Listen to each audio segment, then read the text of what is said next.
Coming to you from a cozy little condo high atop Old 4th Ward, Atlanta. Welcome to The Ron Show on America One Radio. Here's your host, Ron Roberts. Hello, and thank you for listening, whether it's on America One Radio, Progressive Voices via TuneIn, or wherever you podcast. Obviously, all the conversation politically over the last 36 hours or so has been focused on that of the assassination of one Charlie Kirk. And it's been sort of an interesting situation for, I think, those with a sociological bug, a little sociological itch, or maybe someone who studies sociology or has taught sociology, to sort of pull back and take a big picture look at how this country is grappling with that horrific tragedy and how they're reacting from a visceral, an empathetical, a moralistic, and a political lens. One of the reasons why I suggested yesterday that this has the hallmarks of something done by those outside our borders who wish to do this country harm is because of what we're actually seeing unfold right now. Who in this country does Charlie Kirk's assassination benefit? I can think of no one. Now, I may be thinking about this completely in the wrong manner. Of course, most people who seek to assassinate someone, whoever that person is, they're not of right mind. Incidentally, it's been, 62 years since John F. Kennedy was assassinated, and there are still lingering questions as to why, or whether there was some sort of conspiracy, or whether it was the lone gunman. To this day, 62 years later, we still have no idea. Now, obviously, we don't then have the forensic ability. We don't have folks with mobile devices from various points and vantage points on the scene there to give us anything more than a couple of camera shots from those who were covering the Kennedy parade at that time. Much differently now. There were thousands of people there to see Charlie Kirk, and I'm sure hundreds, because that's what happens when you go to anything anymore, hundreds with their phones out recording it instead of participating in it while they're there. And so perhaps something maybe will eventually come out. Maybe there will finally be someone. I mean, it's been nearly 2 days, and we still haven't seen so much as a flash from where the gunman, gunwoman, gun person was. It's why there are experts who are insisting that this has the hallmarks of something done professionally. And why I go back to, who does this benefit? It doesn't benefit the GOP. It doesn't benefit the Democratic Party. It doesn't benefit Donald Trump, although I will say there's been a lot less conversation, or a lot less focus anyway, on the Epstein files. And I'm not even going to sit here and go down that rabbit hole and suggest that there's some reason, that there's some conspiracy that perhaps, I don't even want to go down that rabbit hole. But this does, by many accounts, have the hallmarks of a professional job. And I'm, until otherwise proven, going to keep saying, I feel like this is a Putin thing. I mean, he has a long history of knocking people off and walking away from it scot-free. And as I pointed out yesterday, there were already Russian spokespeople who were calling out the left and calling out Ukraine. Wait, what does Ukraine have to do with this? We all know the analogy, divide and conquer, right? The staple, it's something that we know is effective to topple an enemy larger than you, to create division in their ranks so that they're more focused on each other and less focused on the looming threat, which is you. Now, I am, as I'm putting this together, just getting the breaking news. Interesting who it comes from as well. President Donald Trump, according to CNN, said in an interview with Fox News that a suspect is in custody related to the killing of Charlie Kirk. Yeah. Can I always say, I think, just to protect us all, and so Fox doesn't get sued, and we all don't get sued, and everything else. But I think with a high degree of certainty, we have him in custody, right? In custody, Everyone did a great job. We worked with the local police, the governor. Everybody did a great job. Getting somebody that you start off with absolutely nothing. And we started off with a clip that made him look like an ant that was almost useless. We just saw there was somebody up there. And so much work has been done over the last 2.5 days. It's amazing, actually, when you start off with that and then all of a sudden you get lucky or talent or whatever it is. But, I think we're in great shape. Mr. President. And he's in custody. Your suspicion was that he was radical left. And now you have more information. What can you share with us about his ideology? Yeah, Lawrence, let me just... And by the way, Lawrence is doing a good job. What's going on? Fantastic job, yeah. Mr. I'll President. tell you what, I'm very This glad is more important than... I said you were going to do well. I think that I don't want to go too far. I'd like to tell you some stories at how it happened, but essentially somebody that was very close to him turned him in. And that happens when you had some of those good shots. Somebody is going to say, whether it's a parent or whatever, I'd rather not say right now. They're going to announce it today, sometime later, probably talk about that. But somebody close to him turned him, they said, whoa. It's interesting where we had very good pictures, but not great, not perfect. And when you look at it, what happened is somebody, and this happens a lot. It happened with the crazy Boston bomber. It happened with others. Somebody that's close recognizes even a little tilt of the head, which nobody else would do. And somebody that was very close to him said, that's him. It's so hard to take any of that seriously, just because the meandering and relaxed conversational, it's just, it's something about that just doesn't, I don't know, it doesn't really sit well with me. But again, let's wait and see. I'm still kind of, to me, it just, this doesn't feel like just some hack amateur wacko. It was a really good shot. B, that they got in, set up, got out, mostly undetected. There's professional hallmarks to this that just make me wonder if this was something done on the outside. Anyway, I talked a little bit about the sociological look of this and how the country has responded. And of course, social media is sort of the town hall where we all go and we we blurt out what we think, and then we point at each other and we're shocked and hard and saddened and disgusted or agree completely with what people say. It's just fascinating to watch how there's an element of Christianity in this country that sees Charlie Kirk as the epitome of Christianity. I grew up in a Southern Baptist church. I was married into a family. My ex-father-in-law is still a Pentecostal minister, and I struggle to find where I can say with any definitiveness that Charlie Kirk was the epitome of Christianity. Now, he is the epitome of a brand of Christianity in this country that has metastasized and grown over the last 30 years or so. The kind that worships the white Jesus photo in the hallway, the kind that speaks of white nationalism and evokes the Great Replacement theory as something of a concern. When you put that is the sort of Christian that I see Charlie Kirk as. And I'm not going to sit here and say, oh, he was a terrible person, he was a prick or anything like that. He treated people badly. He, stiffed servers none of that. That's not, there are a lot of things that make a person a good person or a moral person. I'm not religious. I'd like to think that I have empathy and sympathy and compassion, that I live and let live, and also do unto others. Like, to me, the cardinal rule, right? Charlie Kirk probably did all of those things, except he seemed to have a dismissiveness for the plight of the black person.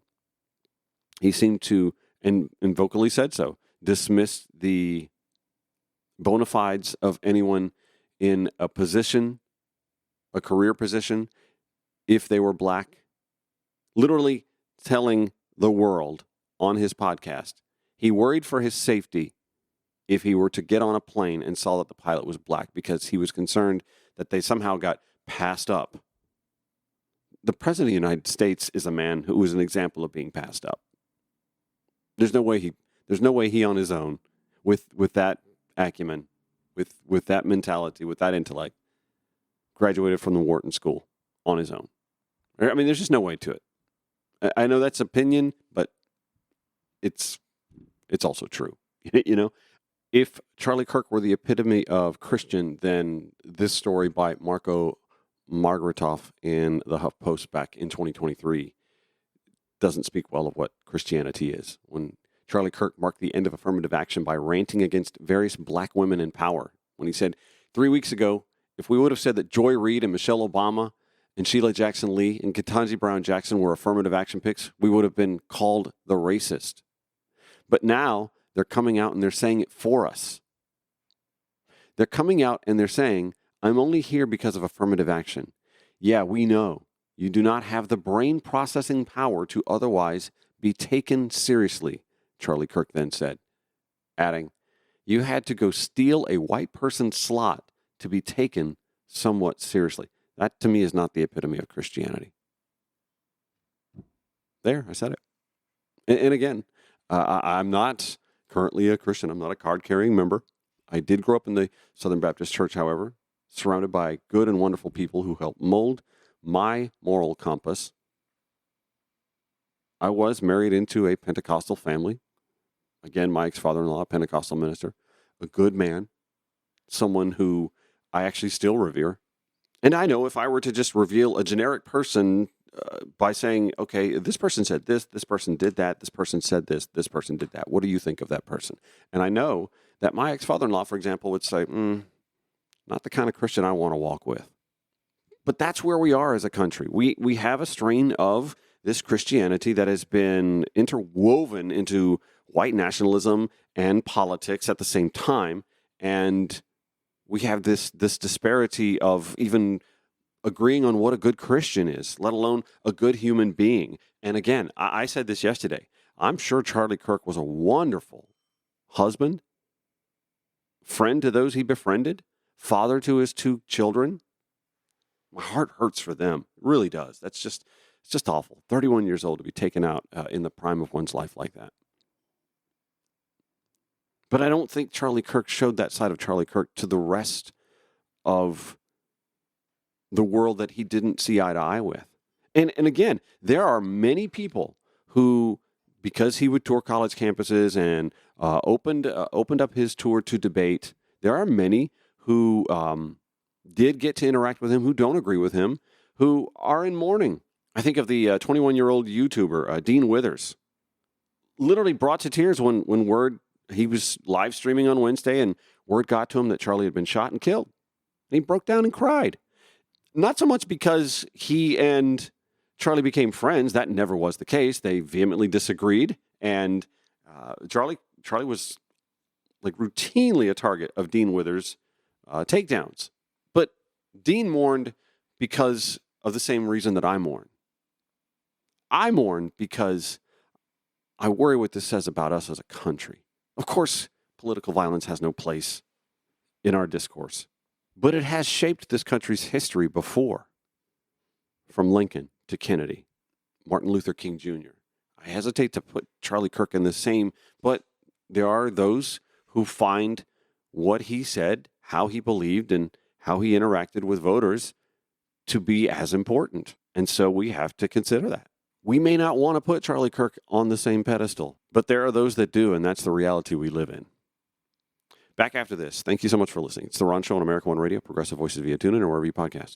RonShowATL.com is where you go for the show notes. That's where I put all the citations, everything you hear me read, you get the source of at RonShowATL.com. From BBC News this morning, by the way, this broke as I was in the midst of putting the show together for its first run in the 9 a.m. hour. The Utah governor has confirmed the arrest of 22-year-old Tyler Robinson, the suspected killer of Charlie Kirk, the right-wing activist and close ally of Donald Trump. The authorities said that Robinson was turned in by a family member and a friend of Robinson after the 22-year-old suggested he had been responsible for the shooting. And there's a lot to unpack about this kid. I say kid. He's 22 years old. He is a responsible adult, or you would have thought. I've made a lot of suppositioning or just what predicting or what theorizing. There it is. That's the word I'm looking for. Theorizing about what this was. Like I literally thought to myself, I'm like, this was done and handled so well by someone who really planned this out. And what we're learning from law enforcement is that this dude cased the joint. He cased the college campus like the day before and was, I guess, all set up. I don't know if the Turning Points USA people were showing up a day or two ahead of time and setting up, their tent and their ops and whatnot, and that just made this easy pickings. But this young man obviously came from a family who had exposed him, and there are tons of social media photos. I'll get as many of them as I can at AudioGateTL on Facebook as well, so you can see. There are tons of social media photos that show him with guns, with weaponry, and obviously had become skilled in using them. Because there had been a lot of folks who said, this is the mark of some, like a professional assassin. Well, if by professional assassin you mean Southwest Utah 22-year-old college dropout who had just been immersed in gun culture most of his life, then I guess so. But that appears to be the case. I would have thought all along that this was like the works of some, foreign adversary. Seriously, I did. I literally thought, I was like, this just has the markings of a Putin-esque sort of thing. I mean, he's had political opponents rubbed out without a trace, right? And I'm not saying that Charlie Kirk is a political opponent of Vladimir Putin, but Vladimir Putin definitely benefits from a divided United States of America. Here's what else, and this is, I'm reading from an article in the Augusta Free Press. I'll get this to you in the show notes at ronshoytl.com. I don't know the validity of this, but you're starting to see a lot of dark web or underbelly web, even scuttlebutt, a lot of social media conversation about Nick Fuentes and the Groyper Army. Who filed this anyway? Chris Graham writes in the Augusta Free Press, Tyler Robinson appears from online postings to have been a Groyper, a white nationalist movement led by another far-right provocateur, Nick Fuentes, who regularly picked public fights with Charlie Kirk, urging his followers to out Kirk as a, quote, fake conservative, raising issue most recently with Kirk's insistence that the Trump administration should release the Epstein files. Graham writes, Fuentes, of course, is now distancing himself from having been engaged in a MAGA civil war with Kirk, as is another far-right nutjob, Laura Loomer, who has been busy deleting recent tweets in which she had criticized Kirk as a charlatan and political opportunist who engaged in, quote, mental gymnastics and, quote, stabs Trump in the back, and wrote that she didn't, quote, ever want to hear Charlie Kirk claim he is pro-Trump ever again. More on Tyler Robinson. The messages etched into the bullets were not, in fact, pro-trans, as the media and political ecosystem on the far right initially asserted, but rather from a video game known for its satirical use of fascist imagery, which terminally online groypers are known to have co-opted to be able to, in essence, hide in plain view. Still more, Graham writes, the parents are registered Republicans, and the father, Matt Robinson, seen in an online photo wearing a T-shirt repping the far-right 3%er movement, quote, is a Republican for Trump, according to the grandmother, Debbie Robinson. Oh, and I haven't even talked about the Colorado school shooting. I haven't had a chance to do that because of all the Charlie Kirk talk, right? Denver Post reporting that the 16-year-old boy who shot two schoolmates and then himself at Evergreen High School on Wednesday after authorities say he was radicalized, quote, radicalized by some extremist network, appeared to support white supremacist views online and showed an interest in mass shootings in the days before the attack. The shooter, Desmond Holley, died from a self-inflicted gunshot wound, according to the sheriff's office. Investigators believe he opened fire just before 12:30 p.m. at the school. The two victims remained in critical condition Thursday at Denver area hospitals. Social media accounts that appear to be connected to shooter Desmond Holley are littered with references to mass shootings and anti-Semitic views. Well. Here we are now with not just one shooting on Wednesday, but now two high-profile shootings on Wednesday that appear to run contrary to the statements of one Donald John Trump from the Oval Office Wednesday night when he kept pointing to far-left radical activists and the ratcheted-up rhetoric from those on the left. Well, here we are. I mean, I can't say that I'm stunned by this because I have been pushing back for quite a while now about the rhetoric from the right, how the right bears some responsibility. Eric Erickson and his piousness here of late, and we'll get to him in a minute, and his piousness of late has been talking about how the left is responsible and needs to police its own and blah, blah, blah, blah. Like literally, he went on with this YouTube and in-show rant yesterday, and I will dive into that next segment, I promise you, about how the left needs to police its own, and yet here we've got white Mormon kid raised around guns, Republican parents, and then we've got over in Colorado, another mass shooting with the trigger person being a 16-year-old radicalized white nationalist with anti-Semitic views. I mean, and now we're going to start to see the narrative change on the right, aren't we? Well, I don't know. We'll find out. More on this as The Ron Show returns on America One Radio and Progressive Voices via TuneIn. Follow The Ron Show on Facebook at The Ron Show Radio. The Ron Show on America One Radio. Y'all, the breakneck speed with which we've seen the pivot on the right from, well, obviously Charlie Kirk's assassin is a radical leftist, transgender, and we need to seek violent retribution. This is war on us, it's anti-Christianity, blah, blah, blah, blah, blah. To now, oh, he was just this misguided white kid. That's all you need to know, that they've already decided that they're looking to muscle up even more just to offer some sort of a violent crackdown in response to Charlie Kirk's assassination. Let's start with, what do we want to start with here? It's the groyper thing. I honestly had never heard of groyper army before, but I'm going to give you a little bit of background here. From the Hindustan Times, Shivrajit Das Biswas writing that it appears, anyway, that Tyler Robinson, the alleged gunman who shot and killed Charlie Kirk, was what is called a groyper, and that is a Nick Fuentes aficionado.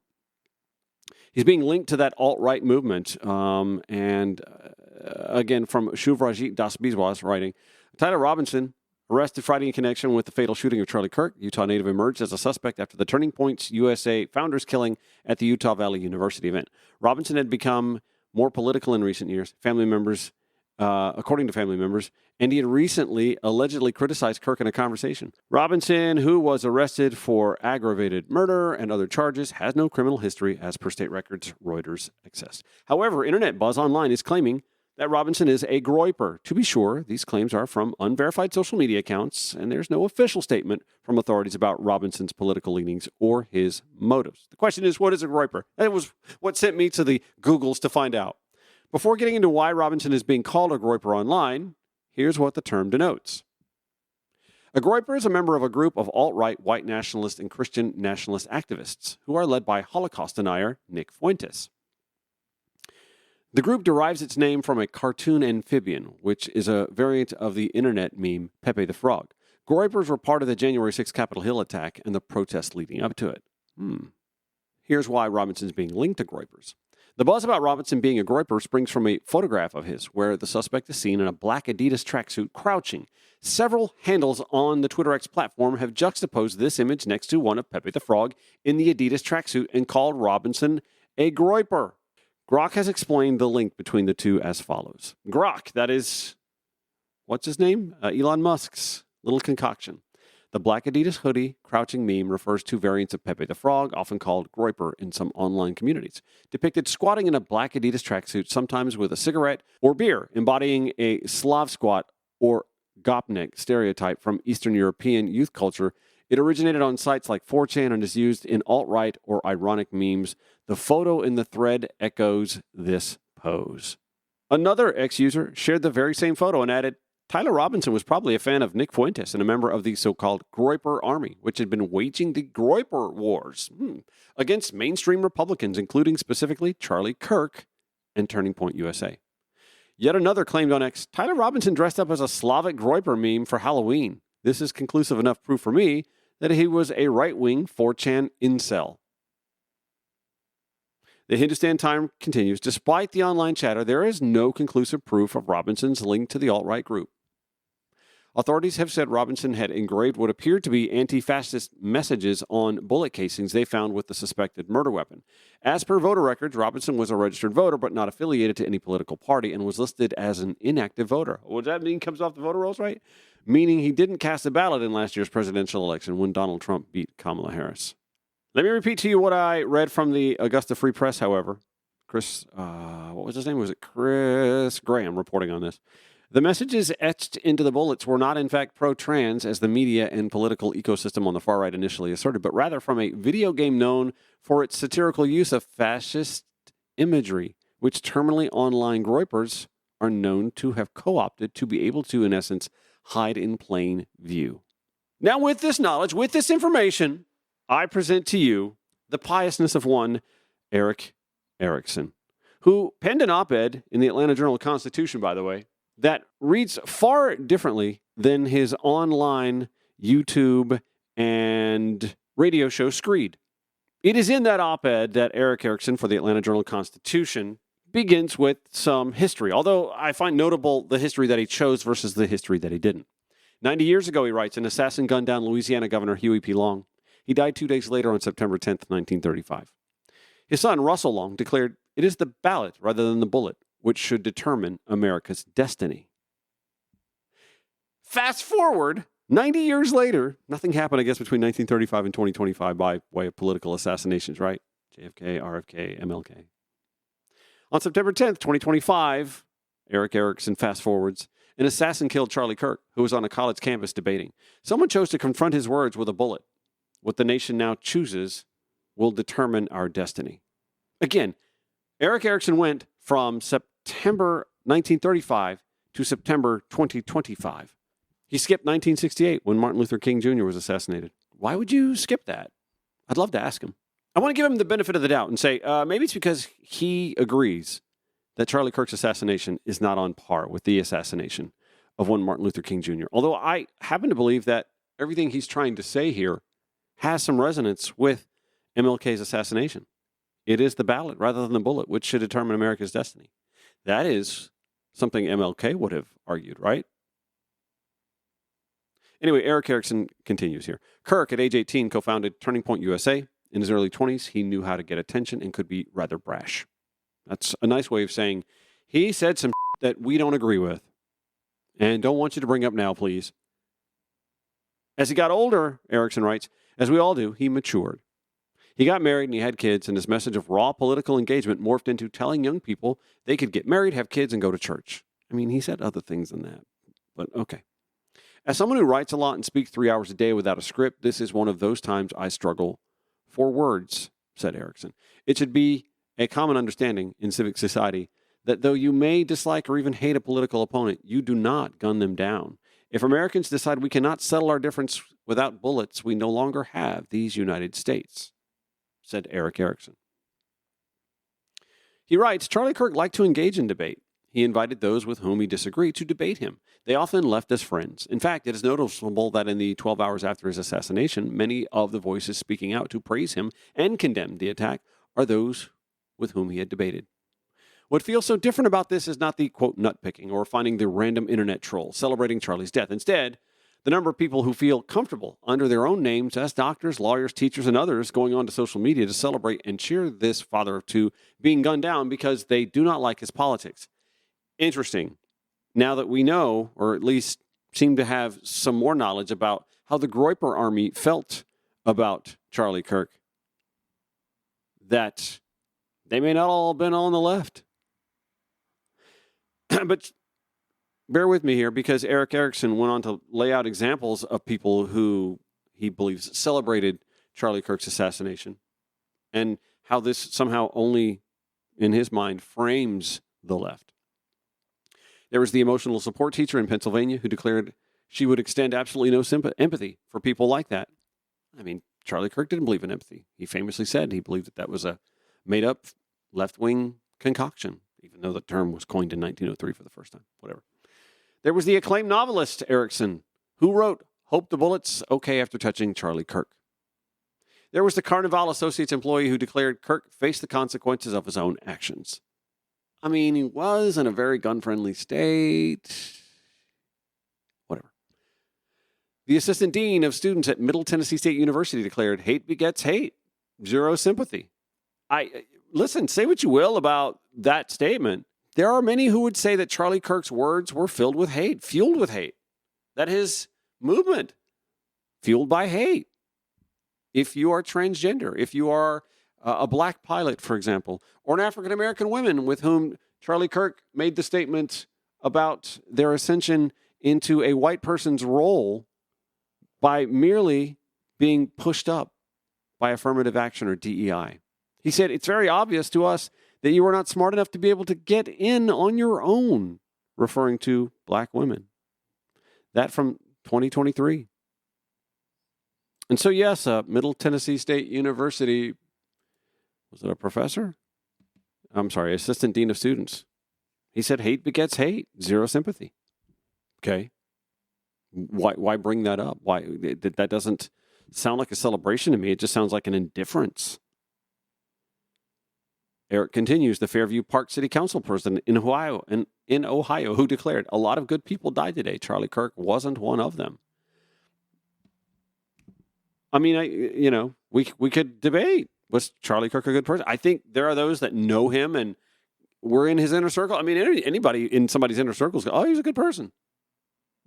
Unless you were the recipient of his scourge, of his demonization, of his vitriol. You wouldn't think so, right? Eric goes on to say, the New York Times editorial board wrote, this editorial board disagreed with Mr. Kirk on many policy questions, and we are unreservedly horrified by his killing. We grieve for his loved ones. We mourn his death. Major Democratic politicians from Barack Obama to Hakeem Jeffries condemned the assassination. The New York Times had a moment of silence. The leaders set the right tone, but it is disturbing to see prominent Americans outside politics who felt comfortable so openly cheering or justifying the death of a person solely because they dislike his politics. If that thinking on the left or the right becomes normalized, the country will struggle to survive. I'm happy to hear that he said that, if that thinking on the left or the right, because he then cites his own personal examples. In 2016, he writes, when I announced I would not support Donald Trump, 3 men came to my home to threaten me and my family. A group of boys on the playground at my kid's school attacked my son, then 8, because their parents hated me. My 11-year-old daughter's classmates, Erickson wrote, prepared a guide on how to commit suicide for my daughter, believing if she killed herself, I might see the light. I have thankfully not suffered violence intended to take my life, but I know the hate all too well from both sides of the aisle for speaking up. The problem is, I don't hear enough of this from Eric Erickson on the air, where he's talking almost exclusively to those on the right. And I have examples of that. But first, let me finish his op-ed here in the Atlanta Journal-Constitution, where those that are reading may not be all right-leaning listeners of his show. Speaking up, he says, is what Americans are supposed to do. We can disagree, and our response should be a rebuttal, not violence. Americans should abhor the idea of any other American, regardless of their views, being gunned down over politics, a realm in our lives that has grown far more expansive than it was ever intended to be. When any American decides it is okay to kill another American because of their political views, who guards the line that cannot be crossed, he asks. Good question. Who determines the boundaries, he asks. The answer is no one. When college deans and town council presidents and teachers lose their moral compass enough to be comfortable with the death of others because of their views, that creeps down into our classrooms and town squares. To which I would say, I think his examples are kind of poor. The college dean, the town council president, they exhibited indifference. I think that's different than cheering someone's death. Erickson writes, the people at the top want the bullets to stop because they both recognize the political process needs speech and debate, but also they could be next. And it is when the people at the bottom are okay with the bullets that our civic foundations begin to crumble. To which I would say, Mr. Erickson, supporter of the GOP, reluctant supporter even of Donald Trump 2.0, initially supporting Ron DeSantis, I'll give him that. When you take away all the other options of discourse, and the GOP is slowly doing that, voter suppression, gerrymandering, eliminating folks on the voter rolls, when you take away the many and varied tools for civic engagement, civil discourse in our so-called democracy. You only leave so many tools left to be used. If someone is smothering someone to death with a pillow, literally just comes into the bedroom, surprises them, smothers their face with the pillow, they cannot turn around and complain about the fingernail scratches on their forearms or how loud the person was trying to struggle. Eric Erickson's piousness here seems to lack some self-awareness. Erickson's op-ed continues. Charlie Kirk, among others, would say, decline is a choice. If we choose to silence words with bullets, we have made the choice to decline. Erickson writes, I'm an optimist about our nation. I think we were founded on ideas and ideals. We often struggle to live up to them. Here is our own turning point where we can decide to recommit to the Declaration of Independence, our constitutional order, and the Bill of Rights, or we can commit to decline. I'm happy to have that conversation with him. Yes, let's pull up the Declaration of Independence and our Constitution and our Bill of Rights. And let's look at what's in there and what's not in there. Voter suppression tactics. Gerrymandering. For example, deciding how representation is going to work. Anyway, Erickson writes, a week before Charlie Kirk died, he gave an interview in his radio studio and said, you have to try to point them toward ultimate purposes and toward getting back to the church, getting back to faith, getting married, having children. I'm trying to paint a picture of virtue and lifting people up, not just staying angry. The Apostle Paul declared to the Ephesians, Erickson writes, be angry, yet do not sin. Both quotes are sound advice. It is better we try to know our neighbor than wish him harm. Charlie Kirk's assassination should be a wake-up call for everyone that our time to decide our destiny has arrived. Will it be with ballots or bullets? And that's what Erickson wrote in the Atlanta Journal-Constitution, which I had some questions with, but found some agreement with as well. It's the on-air version of Eric Erickson, however, that we'll get to next on The Ron Show. It's America One Radio, Progressive Voices via TuneIn. Final segment of today's Ron Show, and what a tough week it's been, right? So Eric Erickson, I just read his op-ed in the Atlanta Journal-Constitution. It was a little more at least on balance than what you get from Eric Erickson if you subscribe to his podcast or listen to his audio show on his network of radio stations that he inherited many of those affiliates from one Rush Limbaugh, who I believe is sort of the launching pad of this vitriol, this rancor, this rhetoric in American politics. But the right is never good about pointing out root causation when root causation leads back to their feet. I believe, and I've said this many times, that the Donald Trump that we have in leadership now in this country is no different than the uncle at Thanksgiving who spouts off all the crazy shit that he's heard from Fox News or talk radio, except that Donald Trump is just as smart as the crazy uncle. Like, I don't think he's any smarter. I really don't. Because he's so easily manipulated by the disinformation that has existed in right-wing media, talk radio, columnists, conservative publications, cable news. I don't think he's any smarter than the uncle that's misled or the dad that you watched get slowly misled by those same talking heads. Because if he were smarter than them, he would have read through the bullshit and come out on the other side. At least you can say with most establishment Republicans, pre-MAGA, they obviously didn't run right out there and champion this sort of stuff, but they certainly didn't mind that it was being championed by other people because it got folks to the ballot box to vote for them. Remember John McCain when he had to hush the lady down, the crazy lady with the crazy hair at one of his town halls because she was spouting off about Barack Obama, he's a Muslim socialist. No, ma'am, he's not.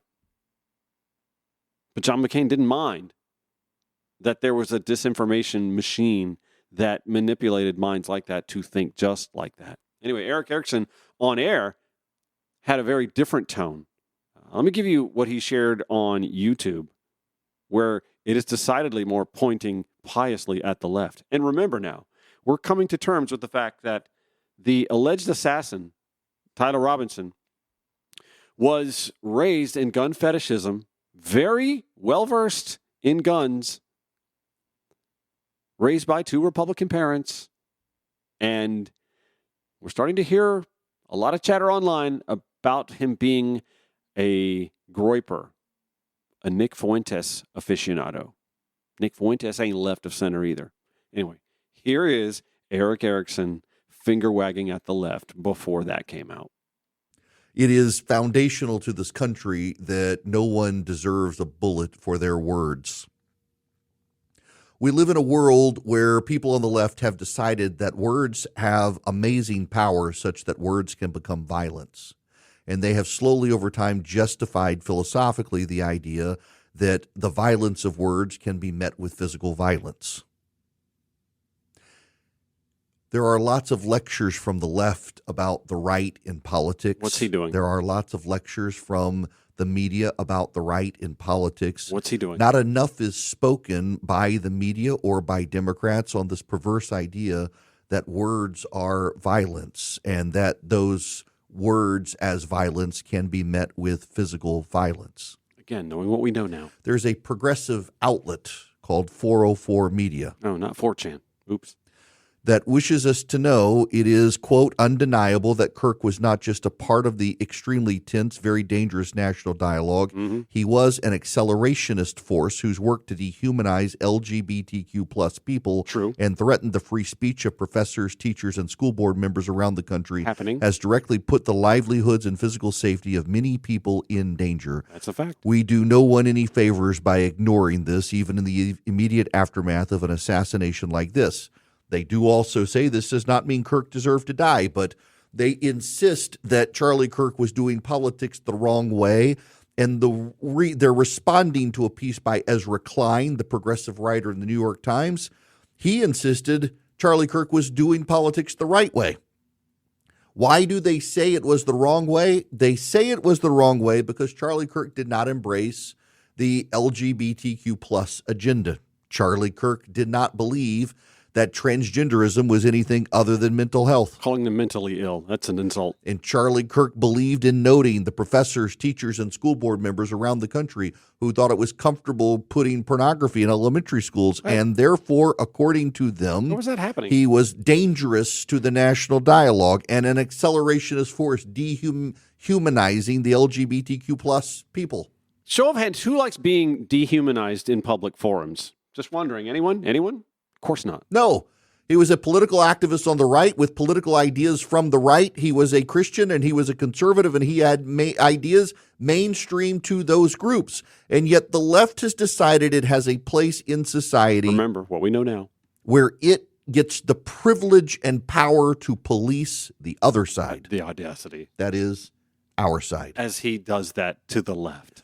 The left needs to police its own side and let the right police its side. Please. And then meet in the battle of ideas with voices, not bullets, to decide the future of the country.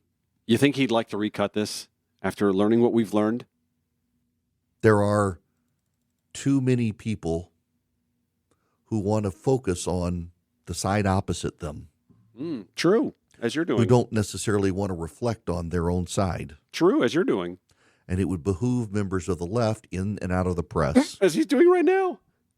To spend a time focusing on why it is so many progressives, doctors, lawyers, politicians, and educators, particularly elementary and secondary school teachers, have felt very comfortable going to their LinkedIn accounts and Facebook accounts and other social media outlets to celebrate, cheer, or otherwise excuse the assassination of a political enemy of theirs. Yeah, I mean, I get that, but I've been asking for quite a while now why an assistant superintendent of schools at Cherokee County Schools is so comfortable in that position that he can be vocally anti-trans, slinging slurs at an event, and come back home and face no retribution for that.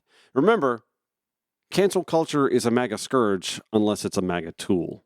Eric Erickson, your piousness knows no bounds, man. Hopefully you'll recut that and reconsider when you come back on the air Monday.